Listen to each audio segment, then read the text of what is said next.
Bueno, ahora vamos a hablar de los textos argumentativos.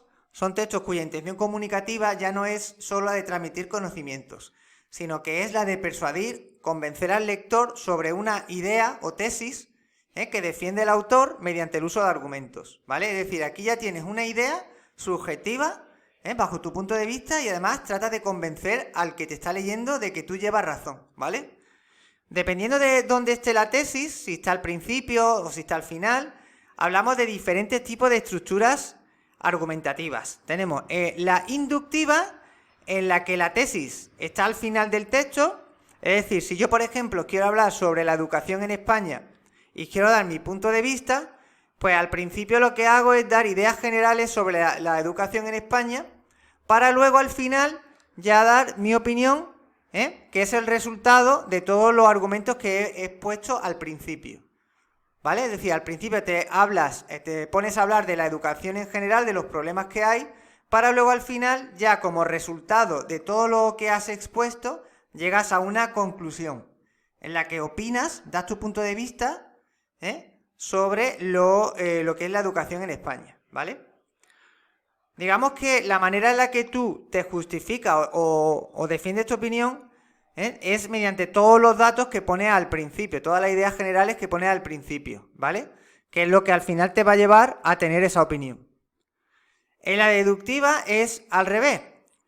Al principio aparece tu opinión, tu tesis, y luego esa tesis la tratas de defender mediante el uso de argumentos, ¿vale? O sea, es decir, llevas a la idea tuya que quieres defender, está al principio, y luego vienen los argumentos. Es todo lo contrario de la inductiva, donde al principio están los argumentos, las ideas generales, y luego llegas a una conclusión particular sobre lo que acabas de exponer, ¿vale? Mientras que la encuadrada, pues la tesis está al principio, pero luego se vuelve a confirmar, se vuelve a reafirmar. Es decir, está tanto al principio como al final, ¿vale? Entonces, todos los textos argumentativos va a tener una de estas tres estructuras argumentativas. De lo que se trata es de que localicéis la tesis, de cuál es la tesis y dónde está. Si parte de la tesis, o si parte de ideas generales para llegar a una tesis que está al final, ¿vale? Eso es lo que tenéis que ver en un texto para saber qué tipo de estructura es. Según la organización de la idea, los textos argumentativos tienen esta estructura clásica, que es un planteamiento inicial, donde se introduce al lector en el problema que va a tratar, ¿vale? Y se realiza algún planteamiento. Luego tenemos la exposición de hechos, donde se va a exponer todos los hechos que envuelve al tema. Esta parte aquí no se da opinión, sino que básicamente de lo que se hace es de transmitir ideas objetivas o de transmitir hechos, pero no bajo el punto de vista del autor, sino que de lo que se trata es, por ejemplo, si vas a criticar una ley, pues a lo mejor aquí en esta parte de lo que se trata es de exponer la ley, ¿vale? De dar datos sobre la ley, pero no estás dando tu opinión en esta parte. Luego viene el cuerpo argumentativo, que aquí son los argumentos que tú tienes para convencer al lector. Argumentos que apoyan la tesis. Ya sabéis que si la tesis está en el planteamiento inicial, ya estaría delante de una estructura deductiva, porque estaría aquí. Ahora, si la tesis está en el punto número 4, que sería la conclusión, punto 4, la conclusión, si la tesis está aquí al final, ya sería una estructura inductiva, ¿vale? Normalmente en las conclusiones o bien está la tesis o bien está ya una especie de recapitulación final de todo lo que has argumentado. Ya depende del tipo de estructura argumentativa que es, ¿vale? Si es inductiva, deductiva o encuadrada.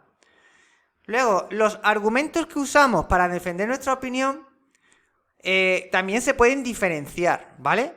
Por ejemplo, si tú utilizas un argumento de autoridad, básicamente es que lo que tú defiendes lo hace en base a que otras personas que son una autoridad en la materia, personas de reconocido prestigio, ya corroboran o confirman lo que tú dices.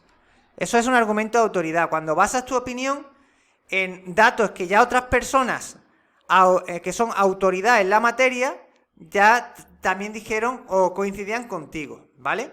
Entonces, si tú dices, como decía Sócrates, el conocimiento es ilimitado. Pues por ejemplo, ya si tú citas, digamos, tú estás basando esa idea en lo que ya Sócrates decía, es como que refuerza el argumento, ¿vale? Un argumento analógico es cuando tú, para intentar convencer al lector, lo que hace es comparar situaciones. Una situación que tú quieres que el autor entienda, la comparas con otra situación cuyo mensaje es el mismo. Por ejemplo, imaginaros que estáis hablando sobre la irrupción del ChatGPT en la educación, ¿vale? Pues compara esa situación con la llegada de los teléfonos móviles, el uso de los teléfonos móviles en el aula. Entonces, si haces una analogía entre el uso del teléfono móvil y el uso de ChatGPT, pues sería un argumento analógico, porque estás comparando dos situaciones, ¿vale? Luego, argumentos basados en ejemplificaciones. Esto básicamente es poner ejemplos palpables que el autor pueda visualizar, el lector pueda visualizar lo que tú le estás explicando mediante un ejemplo claro, ¿vale? Argumentos de causa y efecto. Eso es para cuando delimitas una causa y explicas los efectos que tiene esa causa, que va a provocar esa causa. Pues, siguiendo con el ejemplo de ChatGPT, pues puedes explicar lo que es las causas que determinan la implosión de esa tecnología y los efectos que va a provocar. Argumentos estadísticos, eso es cuando, digamos que te limitas a poner datos estadísticos extraídos de fuentes que confirman lo que estás defendiendo, ¿vale?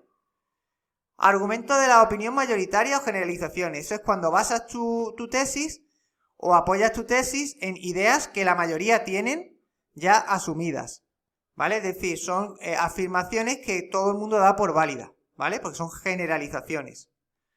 Y argumentos de carácter afectivo es cuando basas tu tesis en algo personal, en algo que te afecta a ti personalmente, ¿vale?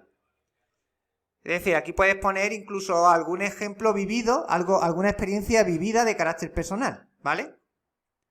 Entonces, estos son los argumentos más comunes que se utilizan para la defensa de una tesis, ¿vale? No son todos, pero son los más comunes. Y lo podéis identificar en un texto argumentativo. Vale. Pues esto sería lo que es la estructura de un texto argumentativo. Ya sabéis, planteamiento inicial. Aquí puede aparecer la tesis o no puede aparecer, dependiendo de si es inductiva o deductiva. Exposición de datos o de hechos. Cuerpo argumentativo. Y por último, la conclusión. Las características lingüísticas de los textos argumentativos son muy variadas. Esto es el lenguaje empleado. Pero en términos generales, en cuanto a su nivel morfológico, pues puede utilizar la primera persona para personalizar el discurso, para responsabilizarse de lo que está diciendo. Y a veces también se emplea la tercera persona para intentar que el texto sea lo más objetivo posible. Pero esto se le llama falsa objetividad. ¿Por qué? Pues porque aunque esté utilizando la tercera persona, él está dando su punto de vista, ¿vale? Recordar que los textos argumentativos tienen como intención comunicativa la de dar tu punto de vista sobre un tema, que eso es la tesis, para convencer al lector. Entonces siempre su intención va a ser dar su punto de vista. Nunca podréis decir que son textos objetivos. Lo que pasa es que muchas veces se recurre a la falsa objetividad para dar la sensación de que lo que él dice es algo objetivo, pero no es así. Luego se suele utilizar el subjuntivo, porque como son textos subjetivos, el subjuntivo es el modo de la subjetividad. Cada vez que utiliza el modo subjuntivo está siendo subjetivo.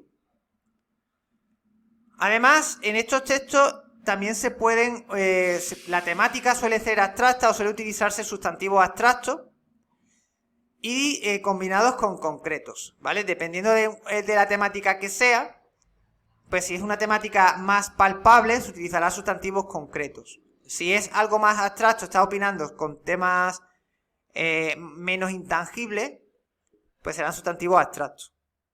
Se suelen utilizar adjetivos de carácter valorativo, es decir, son adjetivos que valoran al sustantivo bajo el punto de vista del lector. No se trata de adjetivos especificativos, sino que son más de carácter valorativo. Y además también se utilizan adverbios valorativos.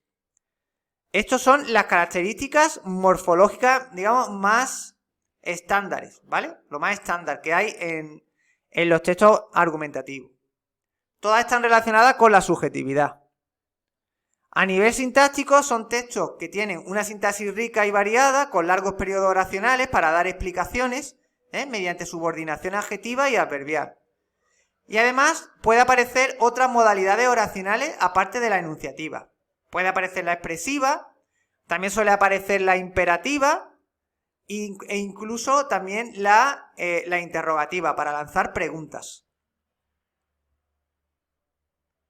En cuanto al nivel léxico-semántico, pues aquí se suele mezclar tanto el léxico denotativo como el connotativo. Es decir, te puedes encontrar palabras con doble sentido, sería el connotativo, con palabras con un único sentido, denotativo. Además, suelen aparecer campos semánticos, sinónimos, antónimos, que le dan cohesión al texto. Y por último, también podéis encontrar recursos expresivos para embellecer el mensaje y llamar la atención del lector. Mediante el uso de juegos de palabras, el sentido figurado, hipérbole, incluso puede aparecer alguna metáfora, ¿vale? Bueno, pues esto serían las características lingüísticas más importantes que suelen aparecer en los textos argumentativos. En el siguiente bloque vamos a ver los textos dialogados y los instructivos.